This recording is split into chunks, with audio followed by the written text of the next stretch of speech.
Inilah Injil suci menurut Lukas.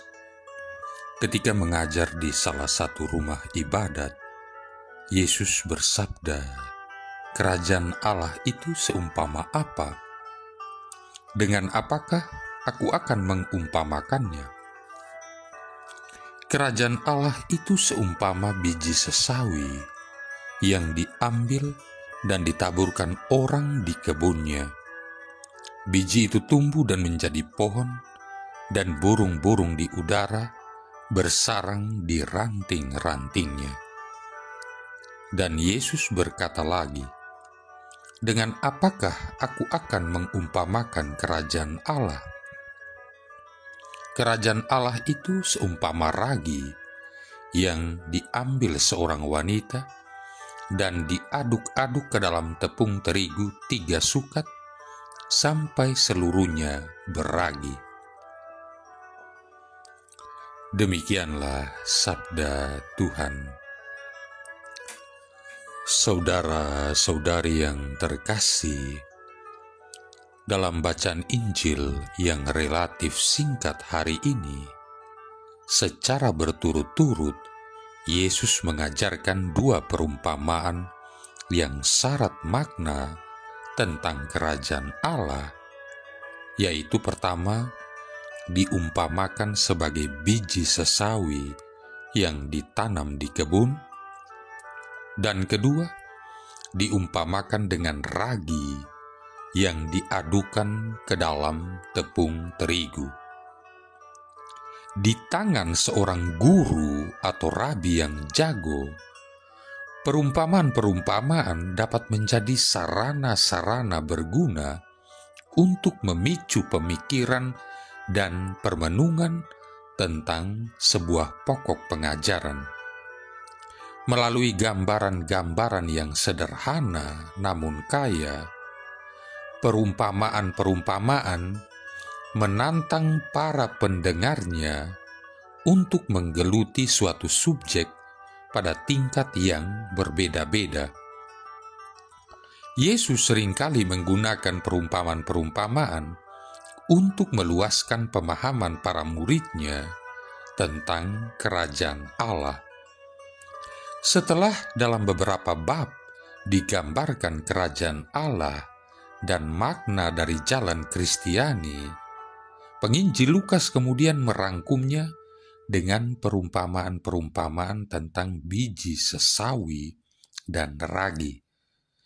Perumpamaan-perumpamaan ini diberikan seiring dengan semakin bertambahnya oposisi terhadap Yesus, termasuk penolakan terhadap dirinya oleh orang-orang Samaria dalam Lukas bab 9 ayat 51-53, pengakuan terhadap penolakan itu Lukas bab 12 ayat 51, dan suatu panggilan kepada pertobatan secara universal Lukas bab 13 ayat 5.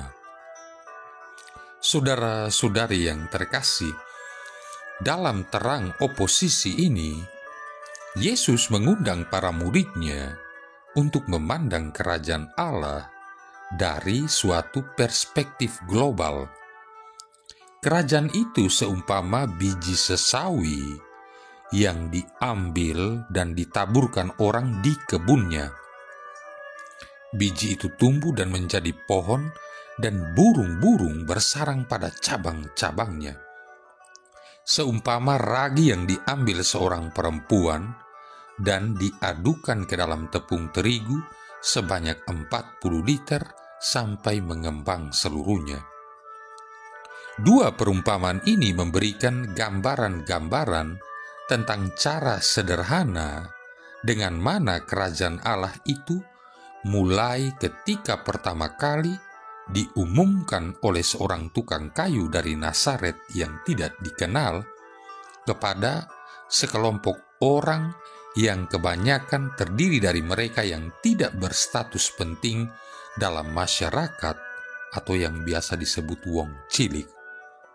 Namun demikian, justru dari kelompok tak berarti inilah kerajaan Allah yang tak terbatas bertumbuh kembang dengan pesat di dalam dunia kita yang terbatas.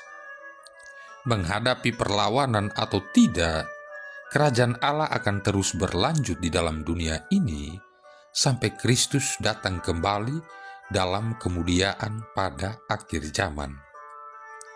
Saudara-saudari yang terkasih, Yesus juga meminta agar para murid-Nya menerapkan dua perumpamaan ini pada tingkat personal. Apabila kita melihat dengan cara begini, maka kita menyaksikan bahwa bahkan hal-hal kecil sekalipun yang kita lakukan untuk membuat diri kita sebagai sarana Allah untuk turut membangun kerajaan-Nya akan membawa dampak yang tidak kecil. Sebagai contoh, siapa yang dapat menyangka bahwa seorang biarawati, seorang guru keturunan Albania dengan postur tubuh kecil dan bekerja di India, yakni Bunda Teresa dari Kalkuta, pada suatu hari dalam kehidupannya akan mampu mendirikan sebuah kongregasi religius yang begitu berdedikasi pada wong cilik di Kalkuta. Kongregasi ini bertumbuh kembang dengan cepat dan diberkati oleh Allah secara berlimpah untuk menjadi garam bumi dan terang dunia di tengah masyarakat yang sebagian besar terdiri dari saudara-saudari yang beriman lain. Sekarang, kongregasi ini telah menjadi kongregasi multinasional yang mengagumkan dalam spiritualitas maupun karya kerasulan mereka. Ini adalah bukti bahwa Allah menggunakan biji sesawi dan ragi yang ada dalam seorang Bunda Teresa dari Kalkuta guna mencapai karya kasih-Nya secara gemilang. Pelajaran yang kita dapat tarik dari dua perumpamaan Yesus dalam bacaan Injil hari ini adalah bahwa kerajaan Allah mulai di hati kita secara kecil-kecilan, namun dapat bertumbuh menjadi sesuatu yang dapat mentransformasikan dunia. Marilah berdoa. Allah Bapa kami sumber kebebasan, Engkau menghendaki ciptaan-Mu dibebaskan dan disempurnakan dalam diri Yesus Adam baru. Kami mohon, perkenankanlah kami lahir kembali menjadi putra dan putri kebebasan. Dengan pengantaran Yesus Kristus Putra-Mu Tuhan kami, yang bersama dengan Dikau dan Roh Kudus hidup dan berkuasa, satu Allah sepanjang segala masa. Tuhan memberkati kita sekali, Bapa, Putra, dan Roh Kudus.